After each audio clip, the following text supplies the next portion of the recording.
The following is a local resident producers program.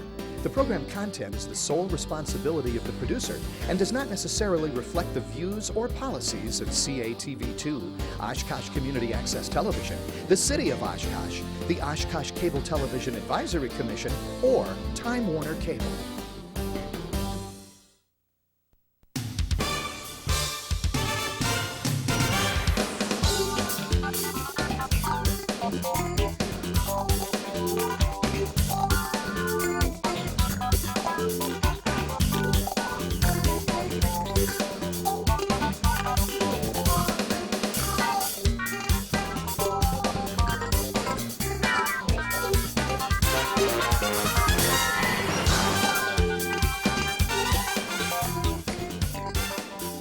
Hi everyone, welcome to another edition of Eye on Oshkosh. I'm Cheryl Hentz along with my co-host Tony Palmeri. On this edition we're going to be doing something a little different. It's out of the ordinary for us, but I think it's going to be kind of a fun show.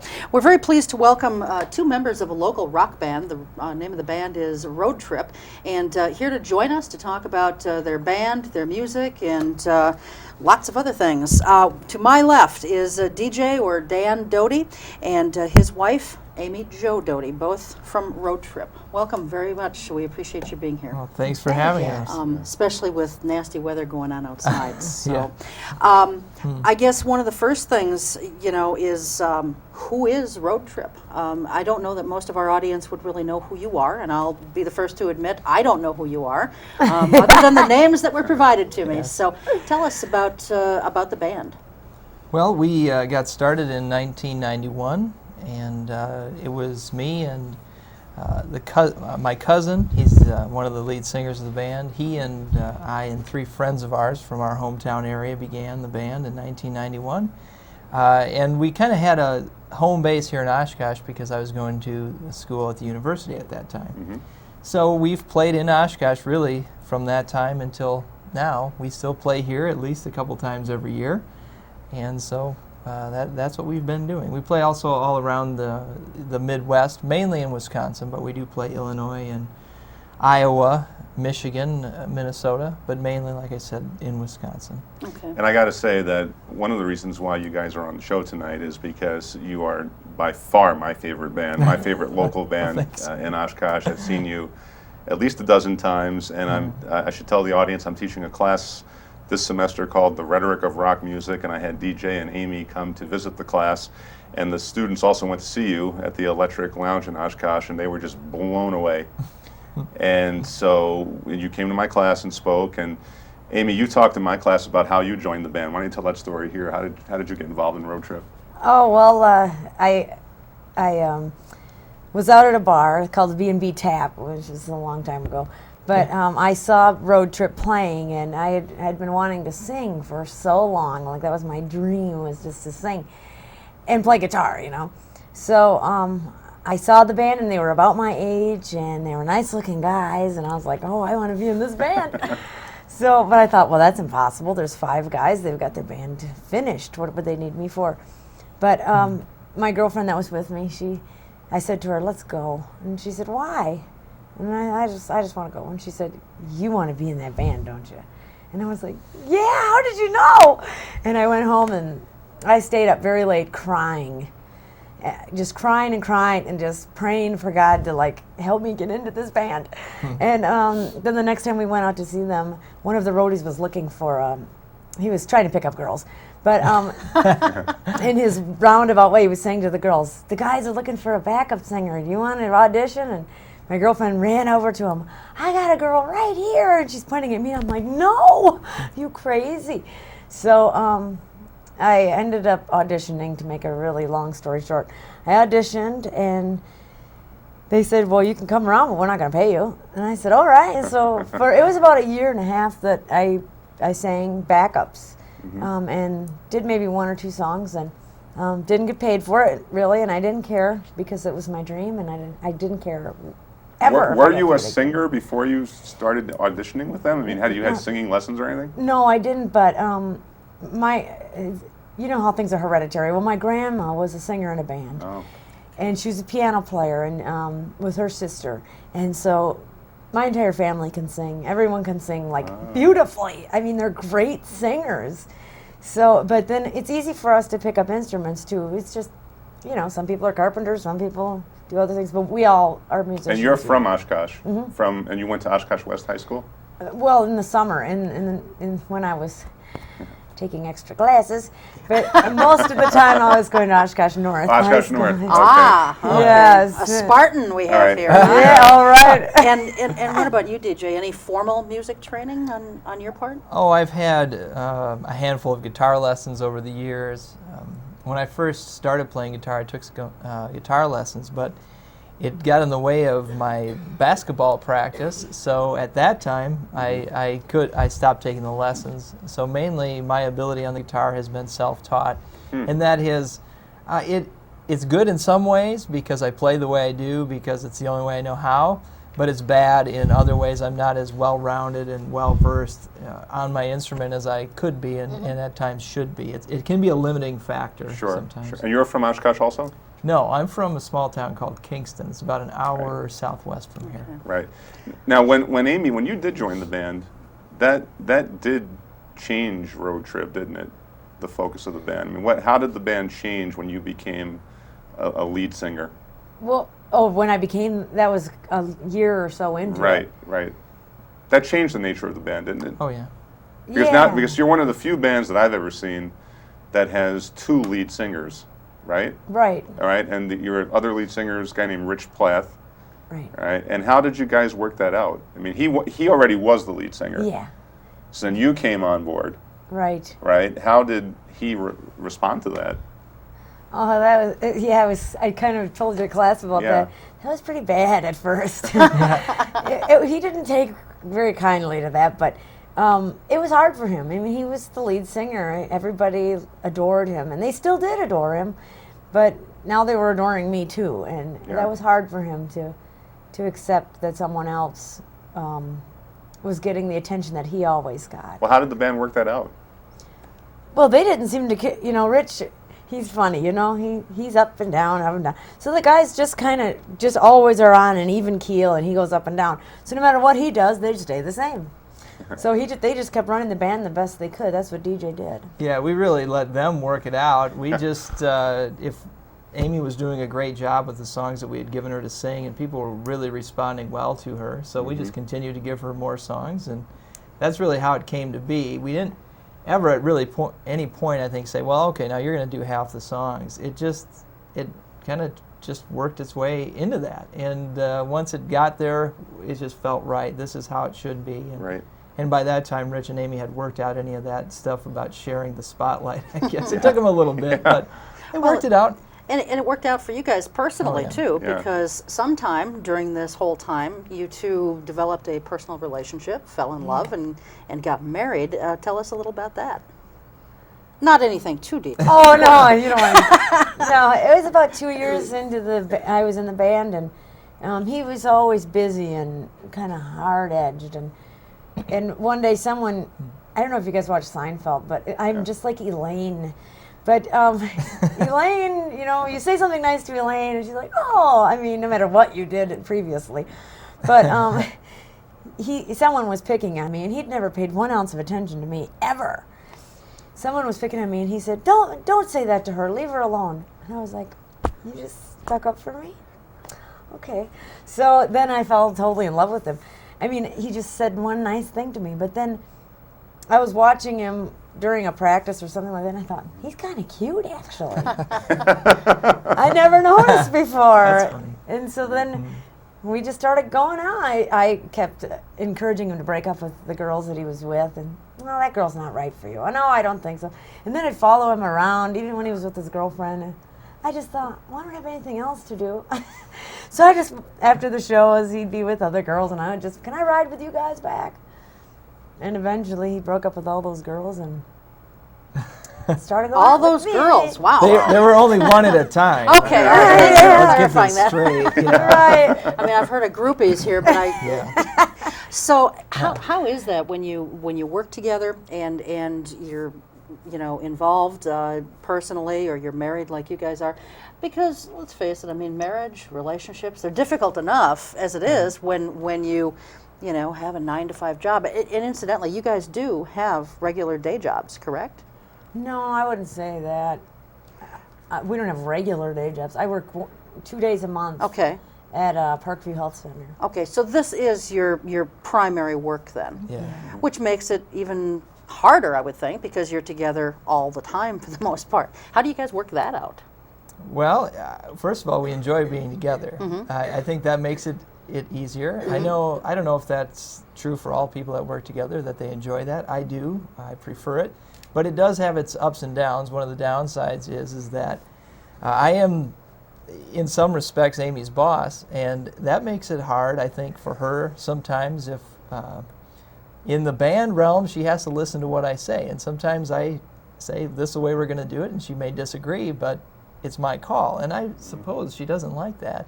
So then other times in our relationship when we're dealing with an issue, I think she tends to be, she doesn't like it if I'm trying to say, well, I think we should do it this way, and I really want to do it my way. She's like, well, I always have to listen to what you say. And I'm like, okay, I get that too. So there's a give and take, and we just kind of work it out as we go.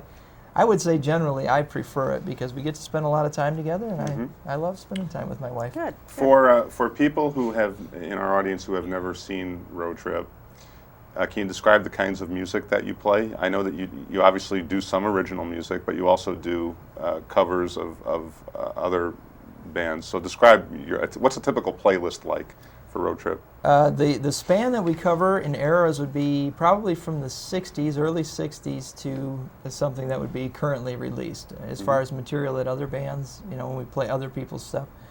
But I would say it's generally rock and roll, but that's a wide genre, Yeah. Of course you know that, and we do a few country songs, but we would do from the 60s. You might hear us do an Elvis song or a Beatles song. And 70s Led Zeppelin, which would be 60s, 70s, Sure. and 80s we do Blondie. Right. Alanis Morissette in the 90s, and then bands from today. We do some songs by Green Day and Tool. Kelly Clarkson. Yeah. Sure, and it's an evolving set list. It's always changing. We're How always do you learning new how do you songs. decide what goes in the set list? Well, it starts at our band practices. People bring in ideas. They have a song, we put it on the stereo, we listen to it as a band, and then we talk about it. Well, I thought that was great. Well, I hate it. That's usually, you get a wide variety there. And so we have to have at least a few people in the band that are really excited about it, and the rest of the guys have to be at least, well, that's okay, we'll give it a shot. Then we'll learn it, and then we start playing it out. And then people have to respond to it. If the audience is like bored with it, or every time we play it, they walk off the dance floor, even if we like it, the song will be taken out of our set list. Can you give an example of a song where that has happened? A song where it just didn't get the response you thought it would get? What was that really old one? Mama told me not to come. That one is really old. Well, let's see. To So Tony old, and I that don't know. makes us feel pretty Yeah, old. I don't know who it is. It's a Three Dog Night. It's Yeah. a Okay. Three Dog Night.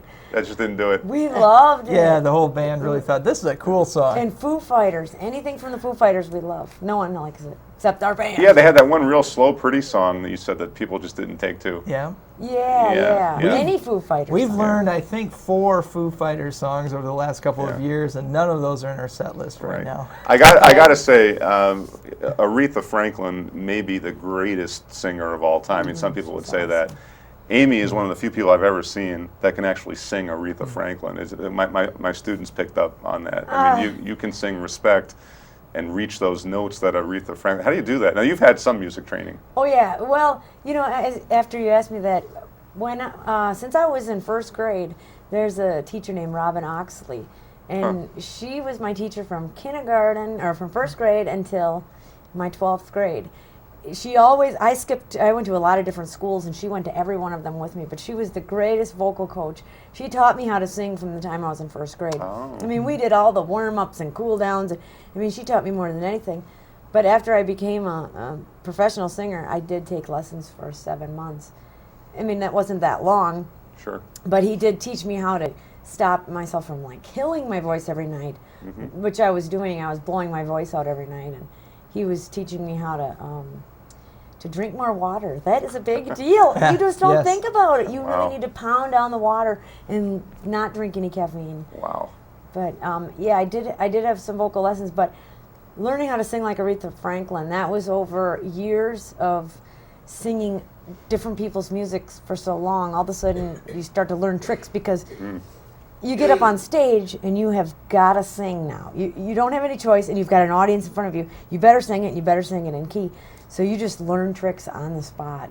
And I learned how to use a different part of my voice, which I know females are not supposed to have a falsetto, but I have some other voice that goes up a little higher. I'm an alto, but I can sing high in that voice, that Aretha Franklin voice. How many, I guess gigs is the term you might use, how many gigs do you guys play a year? About 100 typically. It used to be a little bit more, but recently we've played a few less just because the music scene is not the strongest that it's been. You know. How do you mean? What do you attribute that to? Well, it really took a downturn when the economy began to slow down, and then, like around the time of 9/11, we saw our crowds kind of coming down a little bit. And it's not just our band. I mean, I know how other bands are doing, so there's just a few less shows out there for us to play right now. But in the 15 years that we've been together, it's really been, we've seen ups and downs like this before.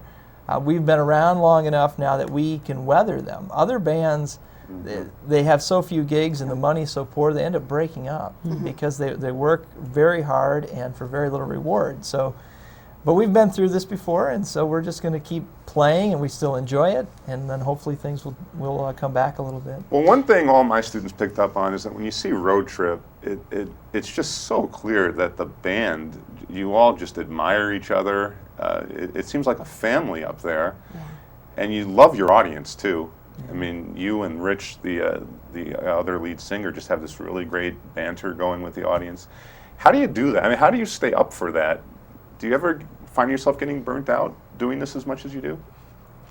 I guess a little bit, but really not that much. I actually do love my audience. I deeply love them. They're my family, especially in Wisconsin. When we go out of Wisconsin, I can tell. I don't feel that love, you know. But when I'm in Wisconsin, I'm like, you guys are my friends and my family, and I love you guys. And when I look up at the stage, I'm like, these are my best friends in the world, and here I am with all of them, and I love them. I just want to spend like the rest of my life with them, just doing music. I mean, I gotta tell the audience. I took my students to see you guys at the Electric Lounge. The place it's going to be torn down now, right? Yes, the old yes, Ramada. it is. Great place though for a show, it seemed. You started at around 9:30, and it went until 1:30 in the morning with a couple of little brief intermissions in there.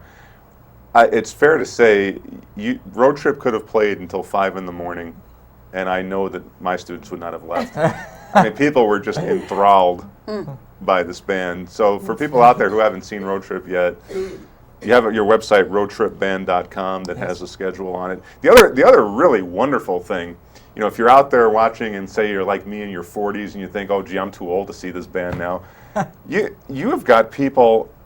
I see people at your shows that are early teens, 50s. I mean, how do you keep such a wide variety of age group coming to see you?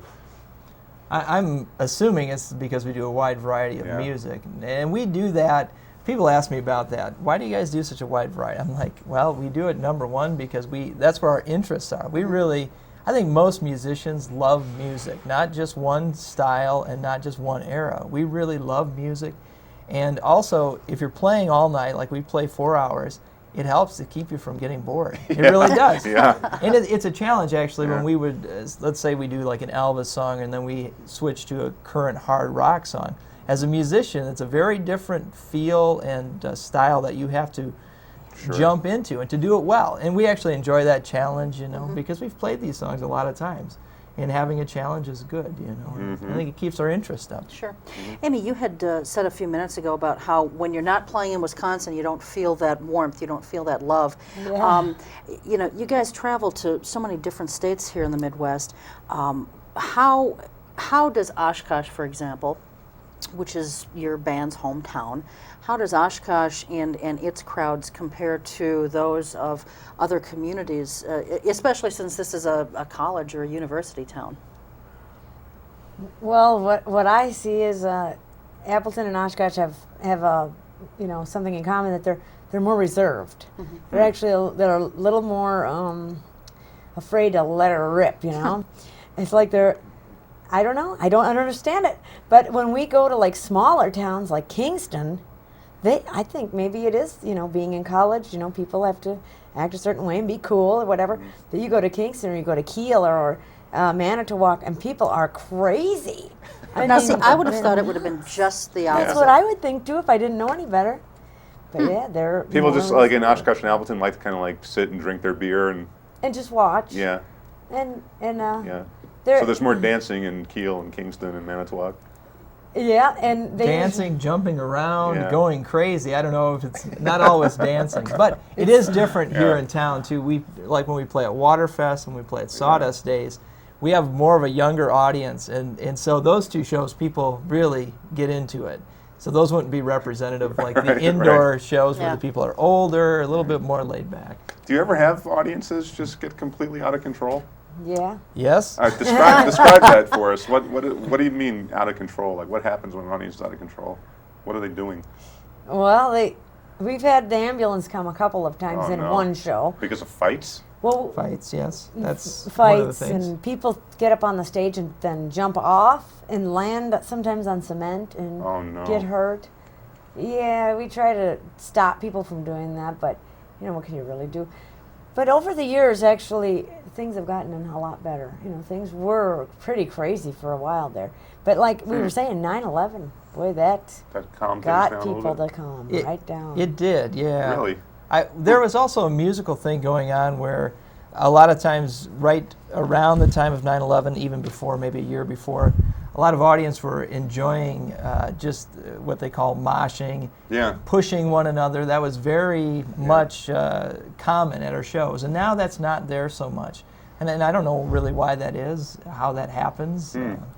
Are there certain songs or certain genres of music that you get into that are more likely to provoke aggressive audience behavior? Oh yeah, definitely. The Like what would- harder, newer stuff. Really? We play songs by like Rage Against the Machine, Tool. These are kind of harder, newer bands. Godsmack, bands like that. That the audiences that probably would go to their concerts, Yeah. you would see this sort of stuff going on. So when we play that, we see it then more too. And But then sometimes, depending where you are, we used to play a biker club in Merrill. That's where we were. We were in Merrill.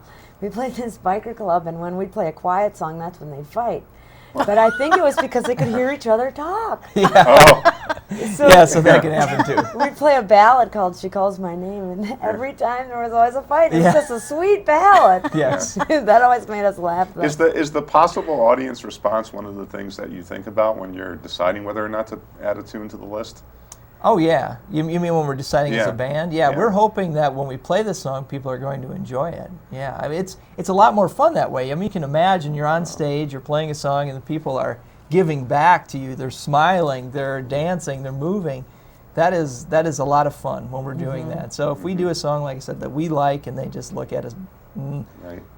it kind of wrecks part of the fun. Right. But going back to some of the violence and the anger that some of these people emit, I mean, do you look at songs as you're sort of deciding if you're going to put them in your playlist? Do you look at them that way too and say, geez, maybe we shouldn't include this one because it might evoke a certain negative kind of reaction that way? I don't think so. I've never really done that. There are, now the people that do that, to people who don't like to push and shove during a song, they would think that that's kind of out of line behavior. But to those who are into that, they're just having fun. I mean, and really that's where maybe the trouble comes in. You've got a group of people pushing and shoving, and they're having a grand time.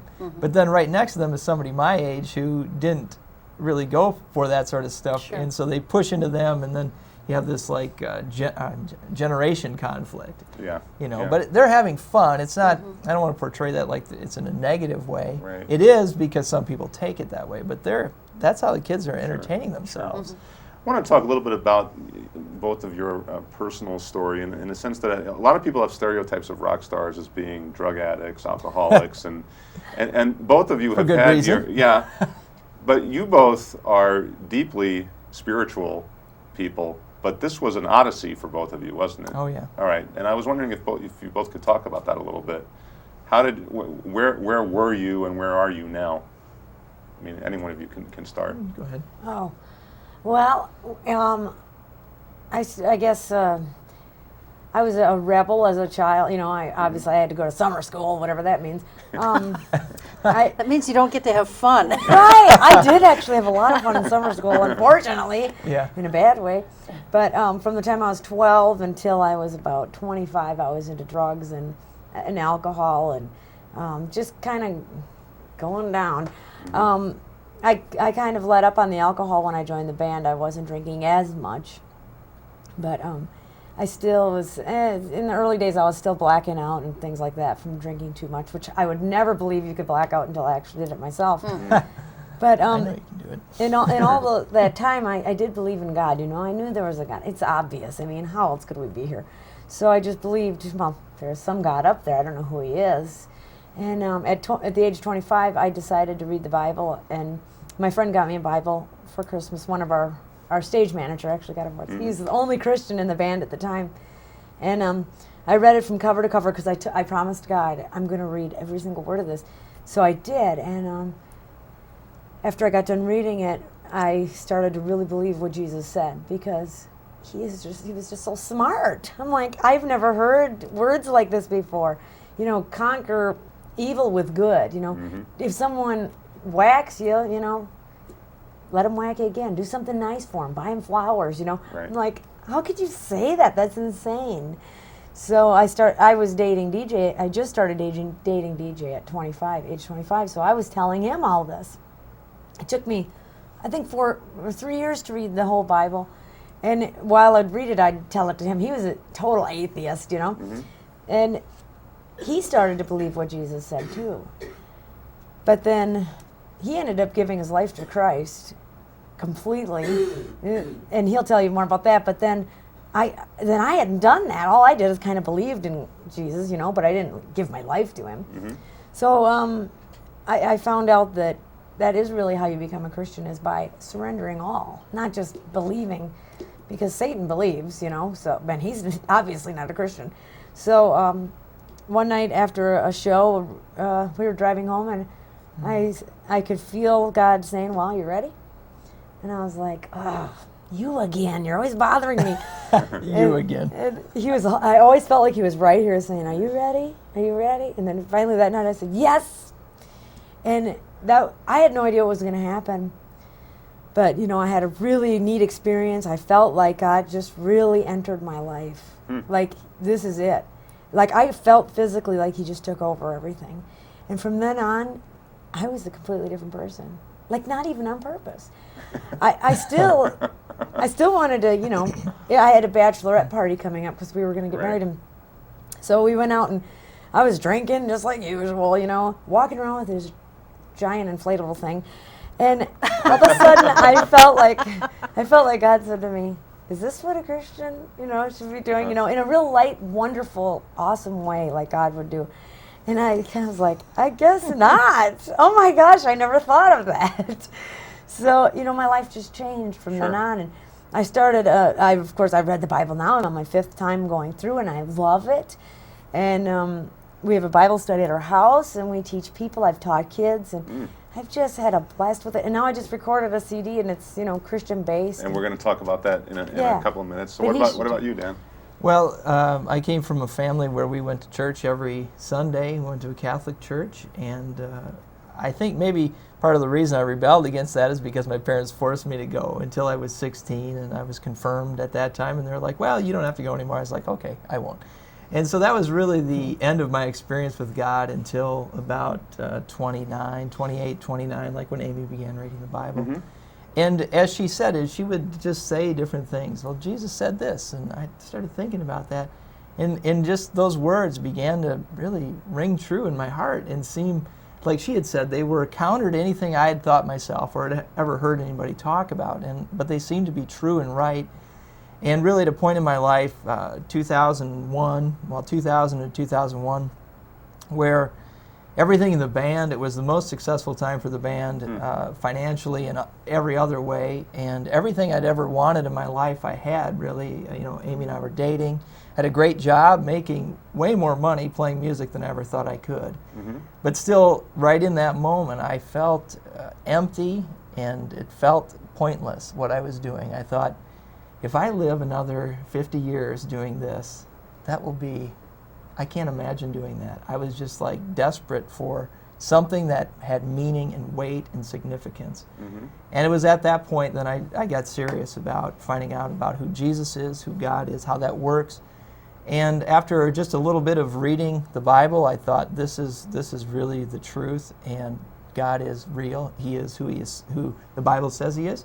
And I felt too that God wanted something from me, and I said, okay, God, I'm yours. Whatever that means. I had no idea really what that would mean. And I've not been the same. My life now is about still answering that question. Who are you? Who am I? And how do I follow you? Well, not to get real heavy into the religious aspect of things, but you know, there are a fair amount of people out there, probably more than any of us even realize, who believe, but they don't want to belong to an organized religion. They seem to have problems with those words, organized religion. What? How do you feel about that, and what advice would you give to those folks? Just follow your heart toward the Lord? Yes, that would be a good way to say it. I'd say it's not about organized religion, it's not about religion, it's about a relationship with Jesus. And that's the thing. God is alive and he is a person, and therefore you can have a relationship with him. Just like, you know, Amy and I have a relationship, God wants to relate to you the same way. He wants to be close, personal. And that doesn't have anything to do with a religion or, you know, church or anything. So So it's not about going to church every Sunday either. Right. We go to church most Sundays because we enjoy it. It helps us get closer to God. And we enjoy the people, too. I mean, so we don't feel compelled, like, oh, we have to go. But I want to, and I love being around people like that. Now, how would you answer the, people raise the idea that, well, rock and roll bands really promote raunchy, rowdy behavior that is contrary to what you just talked about. That how do you reconcile those things? Because you, like as you just said earlier, right? Sometimes your audiences get out of control. Often it's because of what you're doing, right? Well, how do you? Well, we can't take all of them. right, you can't take right. Well, I know what you're saying. Yeah, though. you're the stimulus for a lot of this, right? Yeah. People, I suppose you know, that's people true. will drink excessively at the shows. I know that People does come happen. in high on drugs. Yes, I'm they sure do. there's a lot of sexual activity that goes on before, after the show. Probably not during the show. Oh, Well, well, it depends on what you define sexual activity. Right. Yeah, So how do there's you? enough. So how do you? After you got closer in your relationship to Jesus, did this ever become an issue for you? That you thought, you know what, a lot of what we're doing in our band maybe is counter to what we believe. How did you handle this? Well, it did. It came up in my mind early on. Actually, there were, you know, I think a lot of people asked me about that right away. When I really didn't know who God was and who Jesus was, I was on that path, but I didn't know much. But the more I got to know Jesus, I found out that the people of his day called him a friend of sinners. They were the worst sinners. He hung out with the tax collectors who were really ripping people off. That it wasn't just that they were tax collectors, they were crooked tax collectors.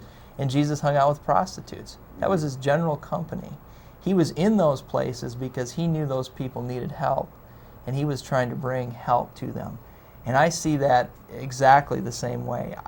As Amy said, I love the people that come and see us. I care about them, and those who are interested to talk to me about Jesus, I'll be glad to share with them. And those who aren't, I still love them anyway. And it gives me opportunities to get to know them, and then I pray for them, and it's just the way it works. And I got to say, I had 26 students that came to see Road Trip, and I've been in UW Oshkosh 16 years. I had never seen a group of 26 students unify like they did at your show. Oh, good. I don't know if you can sense it from up on stage, but there was a point where they all got together on one side. Yeah, we saw that. They were holding hands. I mean, it was just incredible. Yeah. And it was exactly the opposite of, you know, raunchiness and irresponsible behavior. It really was quite a beautiful thing. Right. And it was the music that you did and the vibe that you created that did that. So We tried. Go ahead. Oh, I was going to say we try to let them know, you know, our audience, that we love them unconditionally. Yeah. And that wherever they're at right now, God can totally accept them right there, and I accept them right there because I was right there with them. yeah. You know, I was. And I was we the still are, audience. yeah. We don't feel, I mean, we're different in some respects, but we're the same. But I mean, like with alcohol and drugs, Yeah, I mean, I right. was there with them at one time. whooping it up and then going home and, you know, crying and hating myself all night. So I know that there's this person in there that's, you know, you just want to hug them and love them and say, you know, you're awesome. You don't have to do anything, you know. All right, now you do also, we've talked about your cover tunes, but Road Trip writes original music. You have put out 2 CDs of original songs, correct? Yes. Right? Kind of. Right, and now, Amy, you have just put out, it's just come out now, we have it right here, a CD for children, right? Yes. And this is called Murray Tracks. Right. Let me get a close-up. This is hot off the presses. Yes, it is. Tell us who Murray is. Oh, my cat. My wonderful cat. I had the best cat in the whole world, but he went to cat heaven. Yes. Oh, Murray passed on? Yes. When was that? A long time ago, actually. Oh, a long time it was ago. Well, Okay. I wrote the Murray song a while ago. All right. And then I wrote that album later, but we you know, just wanted to make it Murray Tracks anyway. He was the greatest cat in the world. He was a huge cat, and he was fat, and he was so much fun. And anybody who walked in the house, and he would say hi, and he'd, you know, give you a hug if you wanted him to. He's just the best cat. Well, tell us about Murray Tracks. I mean, what kind of tracks are on here? Well, there's 13 tracks. 10 of them are music. 3 are skits. Skits I did with a little girl. We just did these little talking skits, and that was like the funnest part of the whole CD, I think. They're silly. They're very and funny. They are fun. But we did 10 songs, and I wrote all of them. I wrote the lyrics and the structure. Then I took them to Road Trip, the guys, and they wrote the music to it. You know, they really put it together the way that it is, and it's rock and roll music with children's lyrics. But one of the things I was seeing is kids singing along to, not to that, to like heavy music that has really negative, like, I don't even want to mention any of the artists or anything, but these artists were singing like kill, die, death, hate, you know, and these kids are memorizing the words. So I thought, well, now they're going to memorize some words that are good for them to speak out, you know, like one is called brush your teeth. So, and I know kids, like little ones, they hate brushing their teeth. Sure do. But after they hear that Right. song, they're going to want to brush your teeth. It's a punk rock song about brushing your teeth. That's right. And this is for ages 0 through 12. Actually, it says 120. Yeah. So, will we be hearing some of this in a local bar scene when you do a show there, or? Yep, we already played Really? the Okay. Murray song, and we're working on putting some other music into the. Yeah, now that the CDs are done, this weekend will be the first weekend we'll actually have them, and then we'll put a couple of those songs in the set just to give people a flavor for. Now, what people they can are. find out information about the album. You have your own website, amyjodoty.com. Yeah. Right, Amy, and the Road Trip website is roadtripband.com. Correct. At either one of those websites, you can find out information about this CD and other original road trip music. What kind of response do you get to your original tunes when you play them? You do play usually about like maybe 7 to 10 original songs in your shows? Well, that would be on the high side, depending on where we're at. There really is a difference in audiences. Right. If it's a place we've been playing for a while, people are familiar with our material, then when we play our own songs, the response is generally pretty good. But overall, people come out and they want to hear songs that they know, they can dance to, they can sing along with. And I understand that. I mean, when I go to concerts, I go to bands that I know the songs and I sing with them. So I understand that. And people just don't know our music that well, especially if they haven't seen it. Well, isn't that, now I know you two don't like to get negative about anything, but Cheryl and I have You like to get negative? Yeah, we have a reputation for negativity. And what? It's not an accurate representation. right, it's not accurate, but I mean, we're but positive that things need to change. But, right. So but one thing I'm negative about is corporate commercial radio. And one of the reasons why people don't know your original songs as well is because you haven't gotten a lot of support from radio. Yeah, that's true. Now, why is that? Is the system so corrupt that only these big label bands get on radio? Is it that simple? Is that how it works? Well, I don't know if it's I'd call it corrupt, but it is a way. The way it works is very difficult for any local band to get airplay on any of the radio stations around here throughout the whole state, really. I think what a lot of stations are doing is going to national programming. That means somebody in one of the coasts actually chooses the majority of what you hear on the radio because it's has a proven track record. Hey, if you play these songs, people will tune in, and you will make money. And I get that. You know, that's what they're there for. There used to be, you know, years ago, there was more flexibility. The DJs had more opportunities to play what they wanted.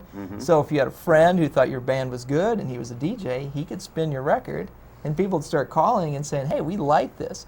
But it takes actually usually a number of listens before people begin to pick up on a song. So we have gotten very limited airplay, but never in rotation. You know, where you'd hear it like 10 times, or, you know. Well, I would say I've listened to your original CDs, and to people out there who like classic rock with a kind of, your music to me seems to have a lot of a kind of like a late 60s edge to it, with like uplifting messages to it. In fact, I kind of sensed when I listened to your original music that you were spiritual, but what I like is you don't throw it in people's face. Yeah. Like there's the one song, I can't remember the title of it, that you actually played it in my class. And then See Me. Yeah. Right? Which it always struck me as being a very spiritual song, but then you confirmed it. Yeah. But it's in a way that, again, it's not in people's face. Like you're not a Christian rock band. No, per se. I think by what people mean by that, I don't think we are. No, not at all. But if people want to know more about those CDs, they can also go to your website, roadtripband.com, and also your site, amyjodoty.com. Go ahead. Well, I was just going to say, you know, you don't put religious ideologies into your music per se. What about political ideologies? You know, so much of what we see these days, especially at these award shows on TV, you know, these folks are up there, you know, espousing views on just about every cause, whether it's the war or gay rights or abortion or what have you. You know, do you folks put any political messages into your music at all? Not really. No, I don't think so. You know, I would say the reason probably is because I don't think that I'm all that smart, really, to tell you the truth. And I think Amy feels the same way. And some of these issues You mean she feels that you're not that smart? That would be true, too. And I think she feels that way about herself. But, you know, some of the issues, like the war, for instance, that's a complex issue, isn't it? I mean, and sometimes I really get turned off by people trying to say, well, I've got it all figured out here. This is what it's all about. Well, it's not. It's bigger than that. And so I'm not really sure that the context of a song really gives you a lot of opportunity.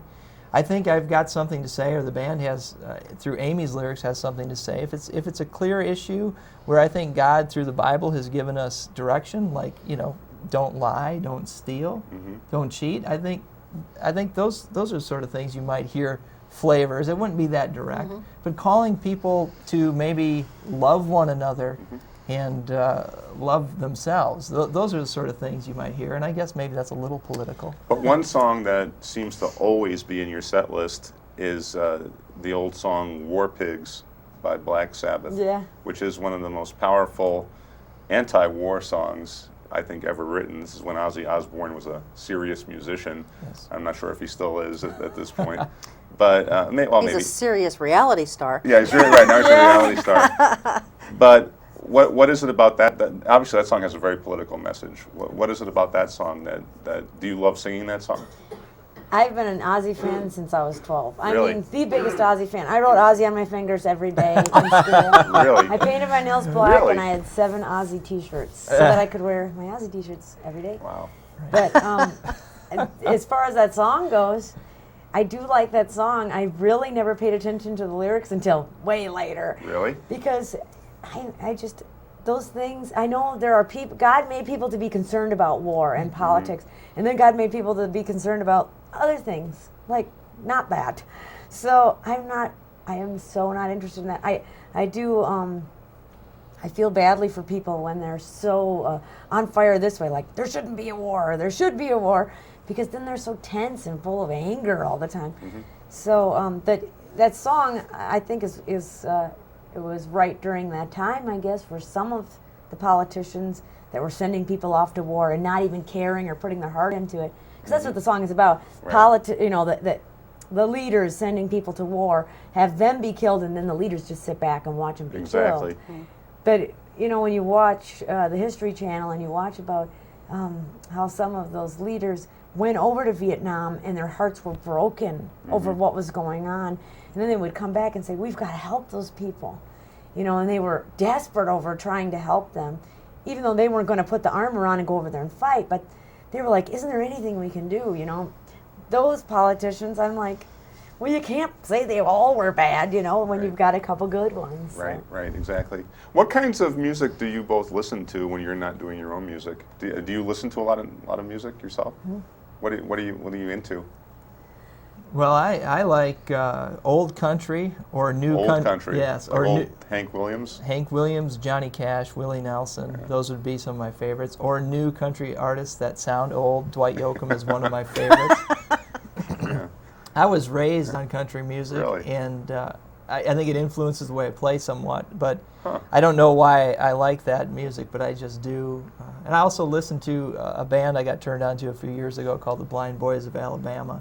And these are, I don't know, 4 or 5 old black men that sing spiritual bass songs. And their voices are old and tattered, and I just love it. It somehow speaks to my soul, you know. Wow. Even it's not just the lyrics, you know, music is more than just the lyrics. It's also that sound that it gives you and the feelings that it evokes, emotion. Somehow that old country and this guy, you know, these guys just, I don't know, it gets me every time I listen to it. Has Road Trip thought about working more country songs into the set? You don't do a lot of country songs. Well, Amy wrote a song not too long ago that has a definite country sound to it, and we're not afraid of that. I mean, we're just going to try to write some good songs, and if some of them have a bit of a country sound to it, then so be it. You know, I think you hear that a little maybe in that mixture of what we already do. Yeah, a little bit. What are you into? Well, still love, you know, Black Sabbath, Ozzy. The Black Crowes is my favorite band. I love AC/DC. Soundgarden, Rage Against the Machine is probably one of my top 5.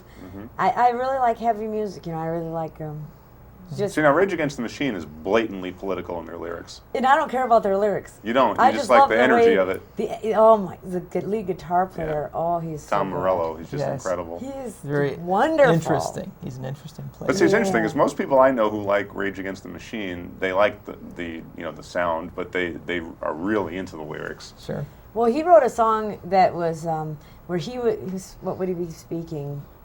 He was as if he was Satan himself. And that's probably one of my, it's called Sleep Now in the Fire. And I love that. That's the one I love the lyrics. Otherwise, I don't listen to any of the other lyrics. But that one is, he's just speaking like, you know what, I'm Satan, I'm destroying you, I'm destroying your family, and ha ha ha. You know, it is so good.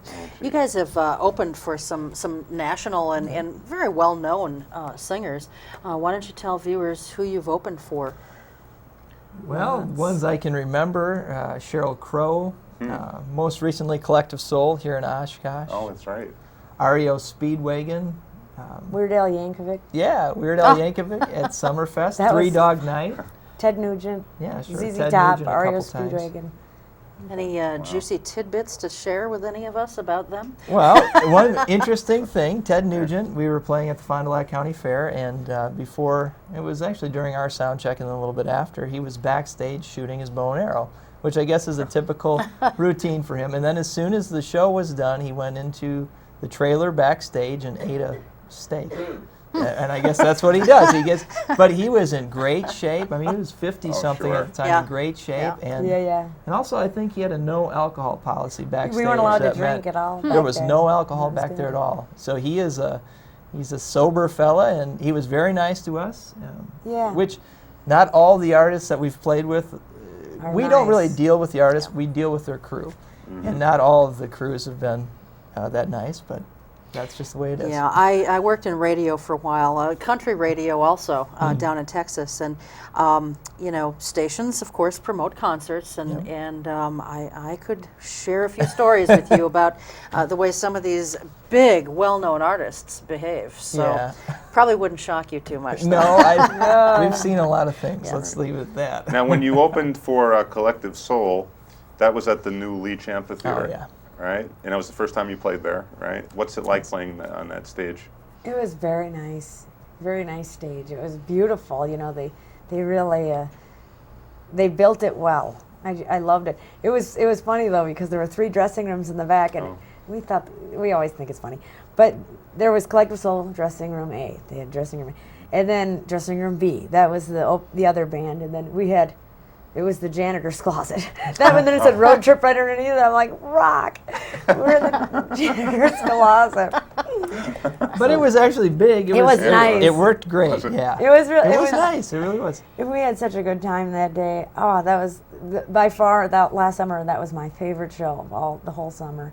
Well, I held off going to the Leach until you guys were playing. You were the first, the first band I ever saw at the Leach Amphitheater. Did you enjoy the experience playing there? Oh, I loved it. I mean, I think it's so... A lot of room on that stage. Yeah, I think it's so awesome for Oshkosh and just for the bands that come in. It's very band-friendly, like it's easy to get into, easy to get out of, and just lots of room on stage. Those are the things that matter to us. Do you have a fan base that follows you around? I mean, do you have people that come to your shows no matter where you play?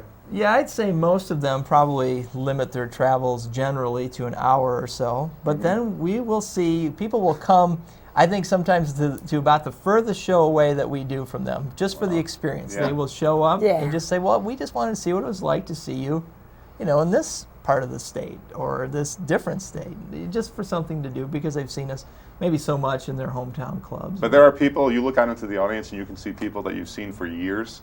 Oh, yeah. At your shows? Well, our 15-year anniversary is going to be next year, and I've been thinking about that. Like, who's been coming for 15 years? And there are a few that are still coming after that many years. Wow. Do you develop relationships with fans?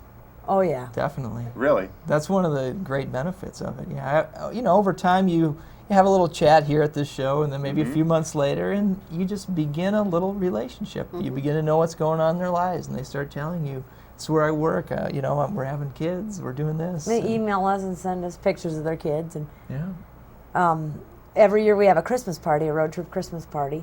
And every year we were always trying to invite like 1 or 2 fans that have been coming a lot. Well, this last year, no parents showed up except our sound company's parents. And it was just all fans. Because you can't say, after the, you know, you invite them once, they say, oh, are you having a Christmas party again this year? And I'm like, well, yeah, but... You know, we already invited another fan. Well, it was all fans this year, and we had so much fun with them. Oh, that's great. It was great to just be with them and not at a show. Yeah, because when we're at a show, our attention's always divided to some degree, so that goes for anybody who has ever talked to me. At least mine is. I have a hard time because I'm trying to keep an eye on things, how long the break is going. Any number of things can be happening, but at that party or other times we can sit and talk to somebody like this and not be one eye over here, which I don't like that. I don't think people like that either. Yeah. Well, I'm sure that when fans do travel, as Tony had asked about, you know, to some other remote area, shall we say, that's got to make you guys feel good. Not only that they're that loyal, but to be able to look out in a strange town and see a familiar face. You know, that's got to be a very rewarding type feeling for you. I think that we have as loyal of fans as any band, maybe more so. I don't know why that is, but the fans that come to see us will stand in the pouring rain to watch us for hours. It's ridiculous. There was a time when we were so popular in Madison in particular that people would have to wait 2 hours outside of a place just to get in because we'd be at capacity, and they would do it gladly. Yeah. I didn't understand that because that wouldn't be me doing that. But me either. Our fans have surprised us on several occasions with their loyalty and devotion to what we're doing. I don't get it, and I'm not sure that it's all about us. There's other things happening. I don't know. Well, I mean, it's just, I just again can say it from seeing you guys about a dozen times, you're guaranteed to have a good time at a road trip show. I always have fun, every time. I do too. Yeah, and I've never seen the band, I mean, if there's ever nights when you're just not with it, the audience doesn't know that. I'm sure there are nights that you go on stage, you're thinking, you know, tonight's not really my night. Yeah. But you'd probably do a really good job of hiding that, because I don't think anyone knows it. With the 6 of us, every night there's probably at least one of us who's not having the best night, you know. And so I think the others, we are aware of it. We can tell. And then we try to pick up the slack a little bit. So if, you know, one of the guys is kind of sick, and we have to play. We don't cancel shows unless there is no alternative. I think in 15 years we may have canceled 2 shows. Oh, is that right? So if you're sick, we don't have a call-in sick policy. You just show up and play, and that's that. Can you talk a little bit about your bass player who's leaving the band, Dave Geschke, Yes. his name? How long had he been with the band? Well, it will be 8 years All right. at the end of this year. he's leaving the band for really health reasons. Is that right? Yes. And I he think would so. just knock himself out on stage, and it finally got to him, didn't it? That and I think there was the health issue, and then just recently we came up the issue: are we going to keep writing and keep putting out CDs? Mm-hmm. And he wasn't, and we were like, yeah, we're going to do that probably slowly, and we're not going to be looking for a record deal anymore, Mm-hmm. you know, and we're not going to be pushing it and in the studio all the time, and that's what he wants to do. He wants to be in the studio and he wants to write music, and it's hard to explain. Sure. That the health reasons really pushed him over the edge Yeah. for that. Yeah, and he's being replaced now. You just auditioned for a new bass player, Yes. and when he will be doing his first show with you soon. At the end of January, because we take the first 4 weeks this year of January off. Our first show back, I believe, is January 26th, the first or the last Friday in January. So that'll be his first show with us, and we're excited about that. But also, we're sad to see Dave go. I mean, he left. Oh, yeah. He's leaving at a time when he quit, and we were not pushing him in that direction. We're Well, sad you've to see him go. had lineup changes, but Road Trip has always had an outstanding rhythm section. So I think that's part of the appeal. I mean, it's just very danceable, and the music just moves people. So I'm sure you're keeping your fingers crossed for your new bass Yes, player. we are. I hope that it will. We think it will go well, but Yeah. these things are a little bit of they're up in the air, and it takes time. We'll see how it goes. Yeah, Sure. absolutely. We're almost out of time, but in like the minute or so that we have left, Amy, you did this for a year and a half free. You ended up with a husband. I know. Isn't that wonderful? A full-time type thing here. Yeah. Other than that, how has your life changed? It went from where day in and day out I was wondering, what am I going to do with my life?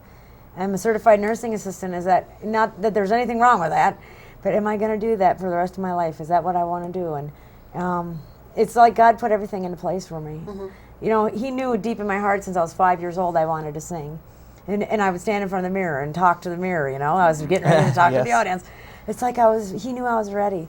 And he set it all up, and he got me this husband, and I know it sounds impossible, but he's like the most incredible guy in the world. I mean, I keep thinking God's going to take him because he's so good all the time. I don't. But know about everything that. is wonderful. It is really, and I'm excited. My first solo project. Yes. I mean, God allowed me to do that too. And it's too good to be true. So Well, it wonderful. has changed Yeah. a lot. Well, good luck with the solo project here. Murray Yeah, it's at Tracks. the And exclusive Murray company. Tracks, and we've been putting your website up on good. the screen throughout the Good. show. We didn't have your own website, but we've been putting Road Trips up there, and they can at least find They out can- they information Yes, about that through you there. can find it there. And thanks to both of you. I'm anxious to Thank see you you. sometime because I'd not seen you before, Ah. and so this will be good. Well, thanks So for thanks having us. again, and happy holidays. Tony, thanks, and thanks as always to you for joining us and letting us in your home for the last hour. We'll see you next time. Until then, take good care and keep your eye on us. We've got our eye on Oshkosh.